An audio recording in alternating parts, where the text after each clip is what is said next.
Today, we're in West Jefferson, North Carolina, and we're at one of my favorite places to eat, the Hillbilly Grill. Now, this place ain't very fancy, but that's maybe what I like about it. Just 'cause it's just normal. Come here a minute. Sit down right here. Sit down. Do you want people to yell at me? Do you want people to yell at her? Yeah. At my age, I'm glad to be anywhere. I'm hungry, and the coffee's always on. I can't find the dang spoon in my bucket here. In there, is there? Well, that's the reason I can't find it. Now, Papa Tom, he likes a little omelet with his salt. He says it's preservative, but I don't know.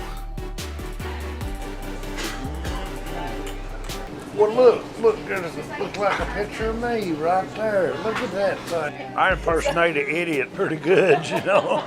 Now, I had the fish and chips with macaroni and cheese, and my wife had the barbecue burger with bacon. I think I'm gonna like this. What do y'all think? Look here, I done got it doctored up and everything. I was here. If you're not a subscriber, click that subscribe button down below. Also, give us a big thumbs up like, it really does help the channel. And until next time, we'll see ya.